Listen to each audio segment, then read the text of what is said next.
المهدي المهدي قادم قادم ناصر ناصر للثروات المهدي المهدي ثائر ثائر شاهد شاهد سيف الثار المهدي المهدي فجر فجر للأحرار المهدي المهدي أمل أمل يطلق في الدنيا ريان المهدي المهدي Assalamu alaikum, dear viewers. Welcome back to the Awaited One series.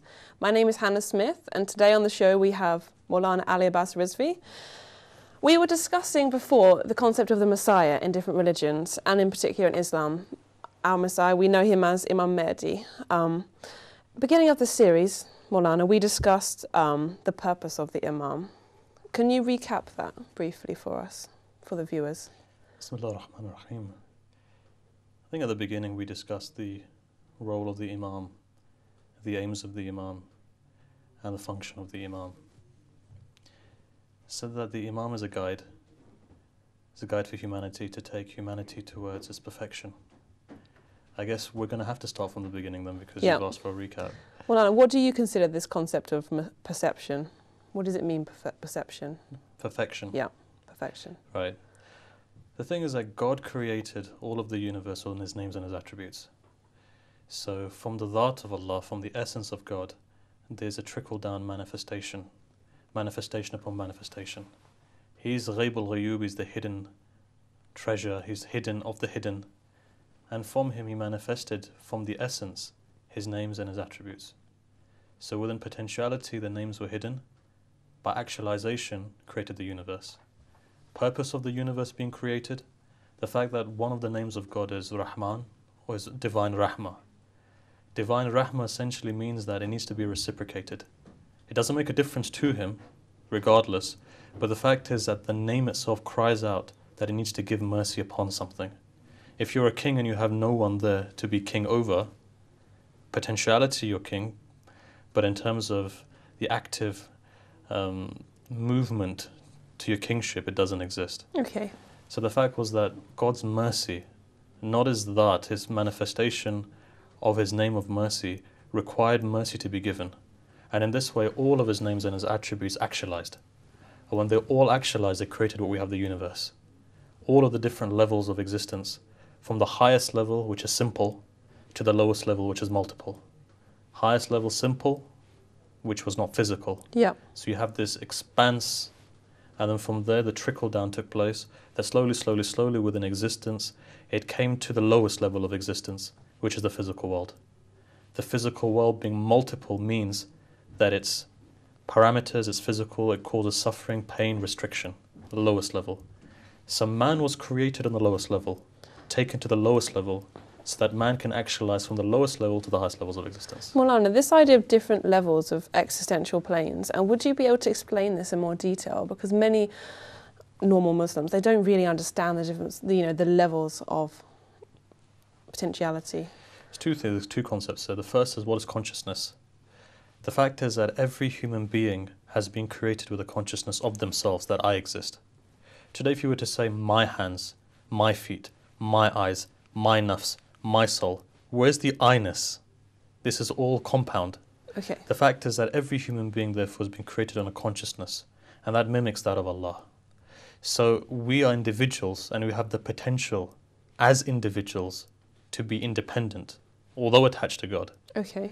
So because of this, what you find is that from the consciousness, this idea of who we are, you find that there are various levels of reality as well, existence. There's two things. Existence, wujud, and existence, mawjud. What is mawjud? That thing which exists. All of this has different levels, though, of intensity. Mm-hmm. The highest intensity, God. Yep. The lowest intensity, stone or something lower than that. Okay. So the purpose of all of this is that all of these levels of existence, in fact, we say God is even above existence itself. God is above existence and non-existence. But that thing which exists is there, is mawjud, it exists, existent.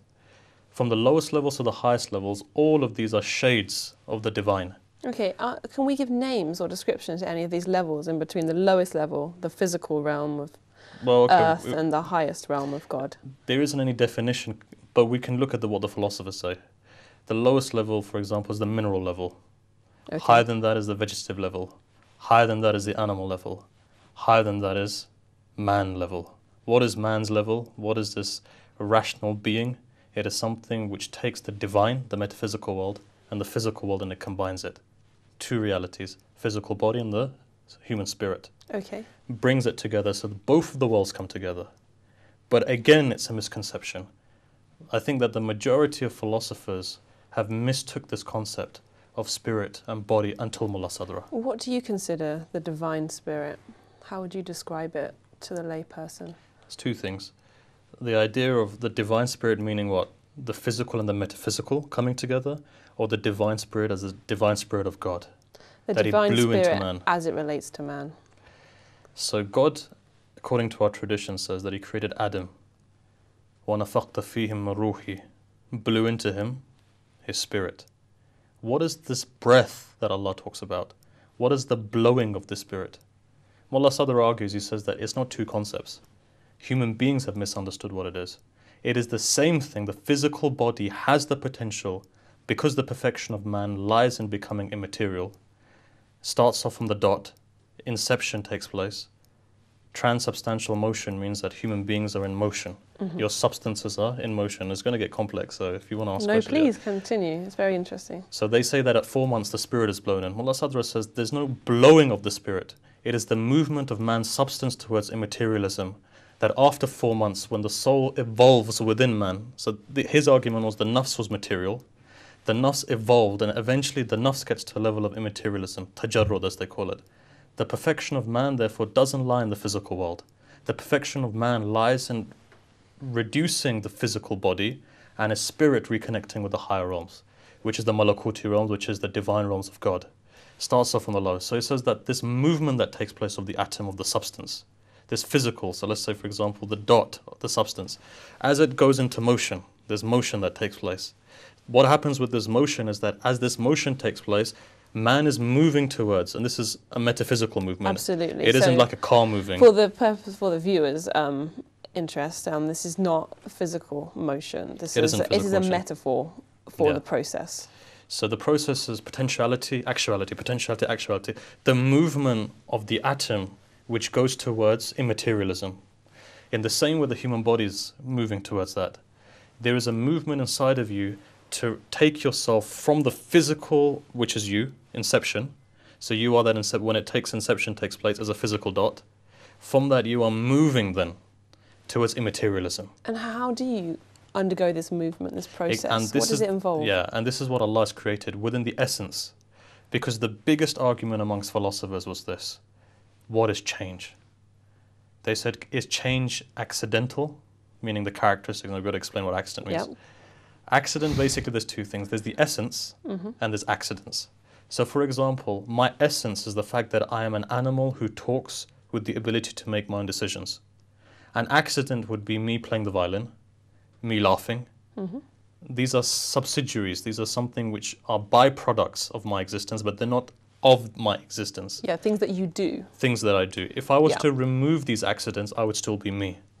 If you take your eyes away, your hands away, the ability to play a violin away, and that's the example that's given within the philosophy book, so I'm just taking that example. Or for example, the ability for me to make let's say a cake, I would still Yeah. be me.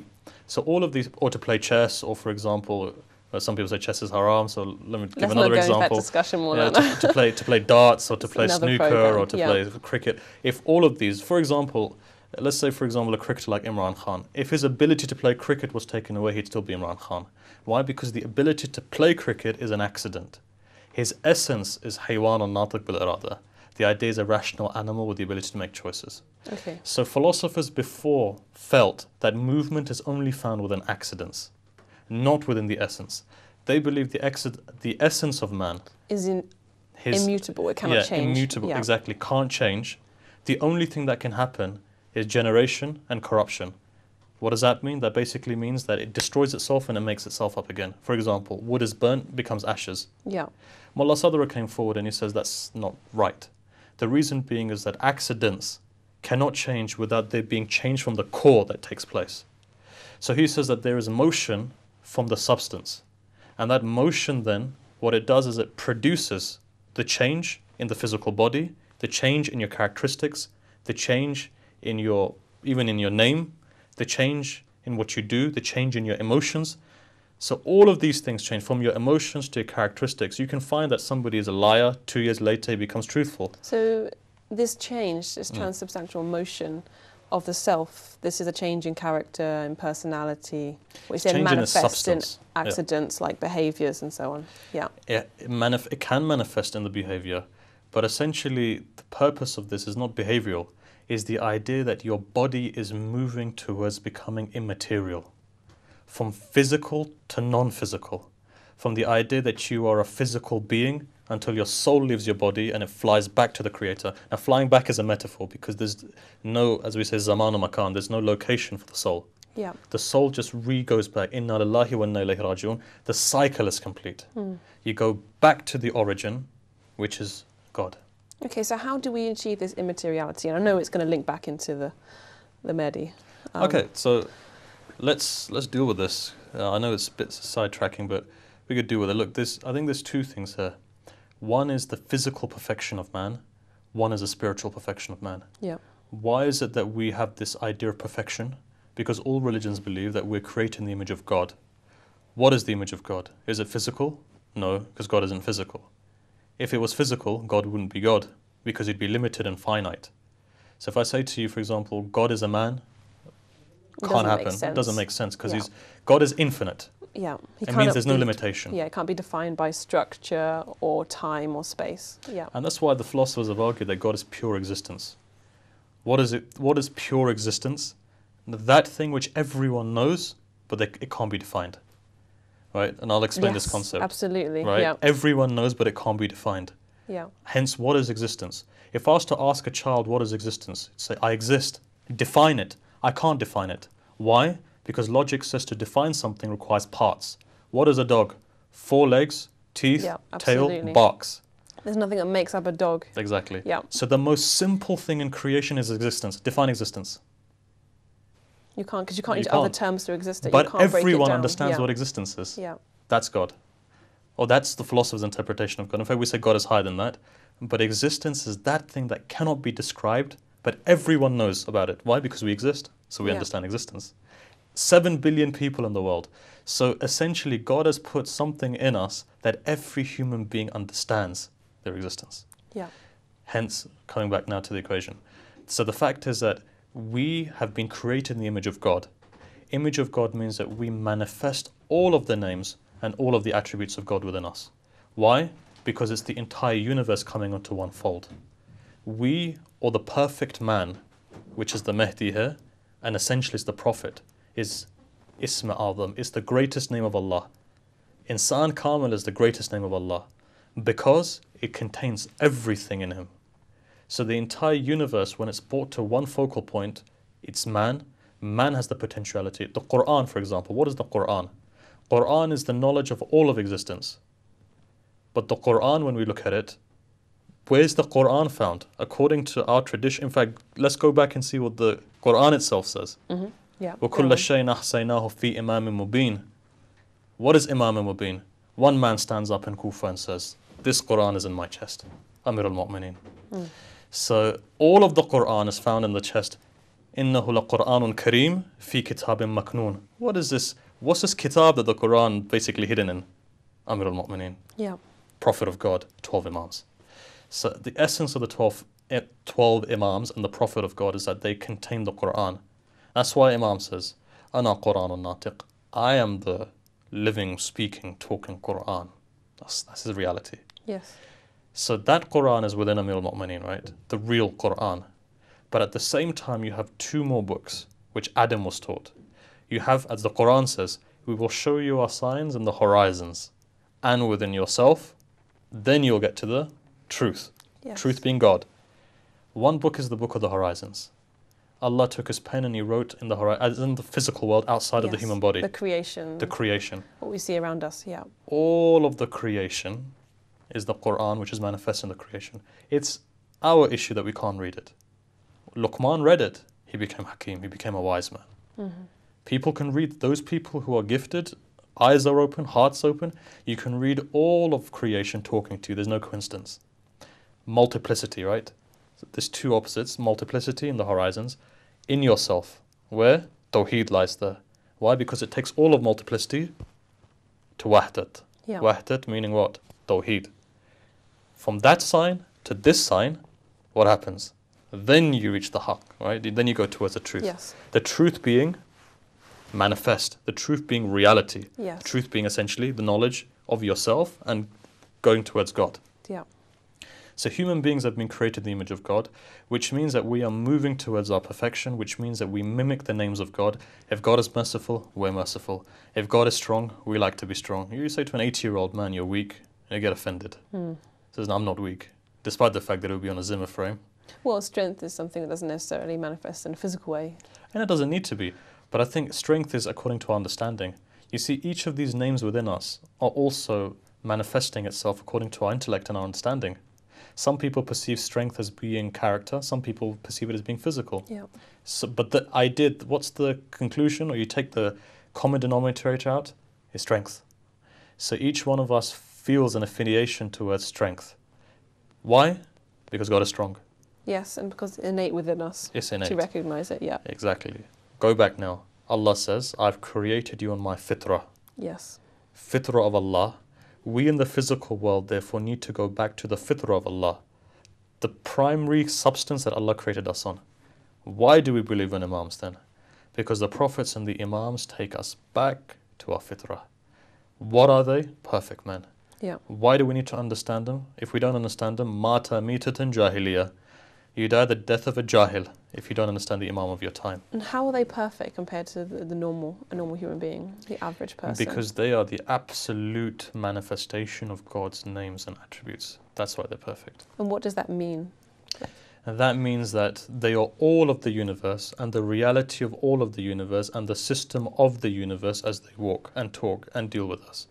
They have the knowledge of you better than you know yourself, and they have the knowledge of me better than I know myself, and they have the knowledge of the tree better than the tree knows itself. They have complete knowledge of all of existence because Allah said, Inni ja'ilun fil ard al khalifa. I'm going to put my khalifa on this world. Go back to what khalifa means. Khalf means left behind, mimics the reality of God. So they are basically the governors of God on this planet, which means that they hold the key to the divine, which means that they are the medium towards the divine, which basically means that if we don't understand them and their sunnah, why is the Prophet's sunnah being emphasized? Because it is the only way to take us back towards the divine.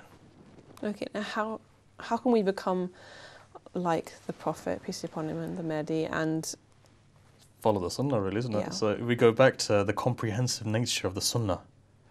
And if we were to follow the traditions of the Prophet, you look at it and you see, it's not just one track. Amir al-Mu'mineen in the Battle of Siffin says, somebody asked him this, or in the Battle of Jamal, said, Ali, what is Islam? And he said, look, Islam's two things. Duty towards God, duty towards mankind. Duty towards divine, essential God, the individual development of a person, and us as a community.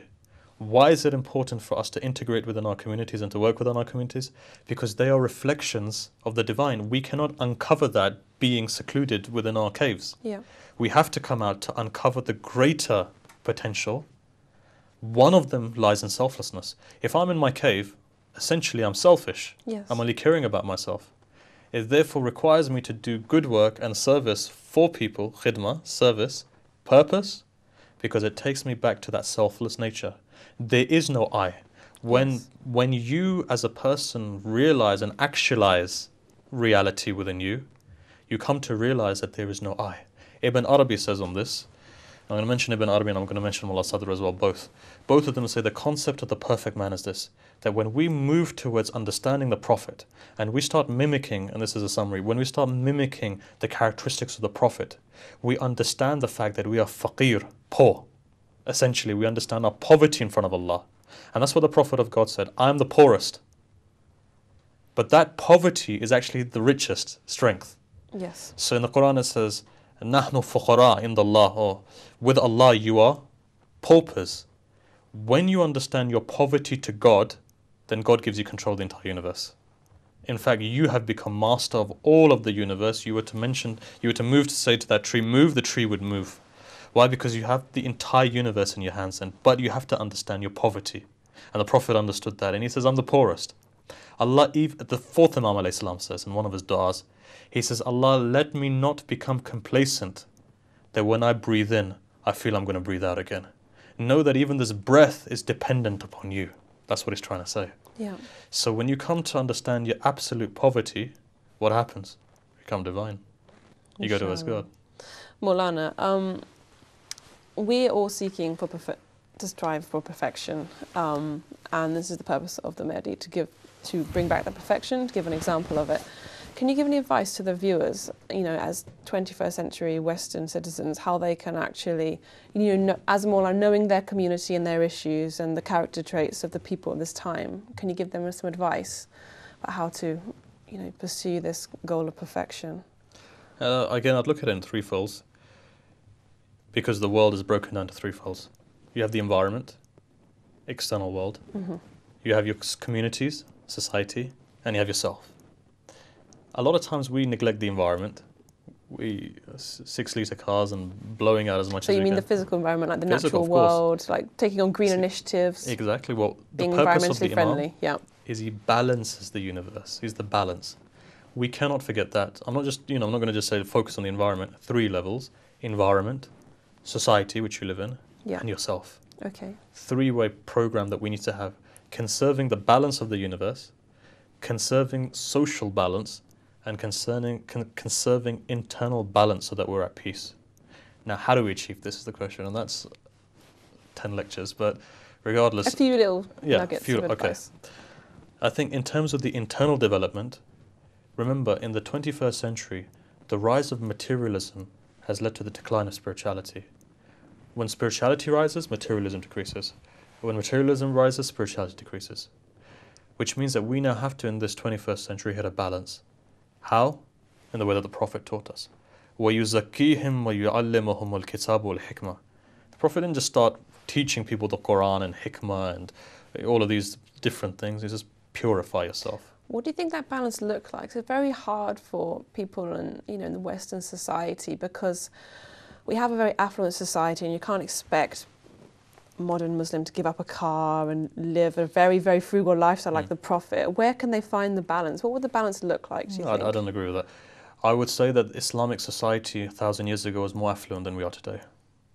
Much richer than we are. You go back, that time produced some of the greatest guys. If you look at some of the hukama, if you look at these guys like Ibn Sina, they had wealth. They had more money than most of us do. Why? Because they were royal kind of courtier scientists and stuff like that. It's not about the wealth. I think take it step by step. First is self-purification. Awareness of yourself and your deficiencies. By then applying the laws that God has given. God doesn't get a kick out of making us pray. They're all parameters for us. Yeah. Human beings without parameters are very depressed people. They end up committing suicide. You've seen it, right? You go to a guy 65, he retires. Yeah. Working 50 years of his life, let's say. Absolutely. First 1 week he sleeps until 1 o'clock. By the second week he's depressed, no parameters. Yeah. Human beings are governed by parameters. We need parameters, hence Sharia. Observe those parameters, refine yourself. Then when you're working on yourself, you also have a responsibility to work for outside. Go back to that tradition. A person who wakes up in the morning without thinking of the umur, the affairs of the Muslim, فَلَيْسَ Muslim. He's not a Muslim. Now I have to see, what is the need in my society? Are there poor people? Are there hungry people? Are there homeless people? What is the way of the Prophet? The way of the Prophet is humanity. I'm not just going to look out, Muslims need to be looked out for, absolutely. but humanity. Yeah. I live in London, so therefore I look out for people around. Let's say I'm living in, I don't know where we live, where we here, Wembley, right? So we're in Wembley. Got to look around for people, regardless of their Hindu, Jewish, Muslim. Well, so you're promoting, as I feel quite strongly, that Muslims should be much more engaged in public service to all mankind. Of course they be, because that's the human touch. Yeah. Human touch appeals to human beings. Otherwise, as they say, surveys have said, when minority groups do this big hoo-ha, it's transparent. People understand that they're doing this big, let's say, for example, big lunch, big dinner, whatever they're doing. PR exercise. PR exercise. Yeah. People see that. It doesn't appeal to heart. Hearts appeal to hearts. Absolutely. Sayyidu Shuhada alayhi salam was successful because from the heart he appealed to the heart. Sincerity. Sincerity. He's timeless today. Sincerity. Yeah. That's what appeals. Heart. It hits your heart because hearts have access to hearts. So that's the second stage. social. But with the social, there's another thing which is required. Leadership, structure, community coming together, Yeah. education. It is important for those ulama who are worthy of taking the leadership to take that leadership, because they're grounded in the foundations of the wisdoms of the prophets, Yeah. as the hadith says, that the ulama of the nation of the prophet are the waratha of the anbiya. They are the successors to the prophet's knowledge. So they need to, the real guys need to get up and come out. So I think all of this then is a development process where you take your society and yourself and you develop. That's coming back to the Mahdi. Yeah. What is then the purpose of the Mahdi? Why is he going to establish this utopia? Because we know that we are also social creatures. To get the social perfection, to get that environmental perfection. What is environmental perfection? Look at what it says in the tradition. So, A lion and a sheep will be drinking side by side from the same river. Does the lion lose his instinct to attack the sheep? No. The fact is that justice will be carried out to such an extent, equity and justice, to that extent, that the lion will be content and the sheep will be content. That's true justice. What is justice, therefore? Putting a thing in its rightful place. A rightful place means that there needs to be a balance in everything, from society to environment to the human being's internal development. When all of these things come into sync, then you have a perfect so it sounds utopia. like all mankind's affairs will be perfected. All his endeavours that we pursue right now will manifest in the perfect form. Exactly. Yeah. المهدي المهدي قادم قادم ناصر ناصر للثروات المهدي المهدي زاهر زاهر شاهر شاهر سيف الثار المهدي المهدي فجر فجر للأحرار المهدي المهدي أمل أمل يطلق في الدنيا غيران المهدي المهدي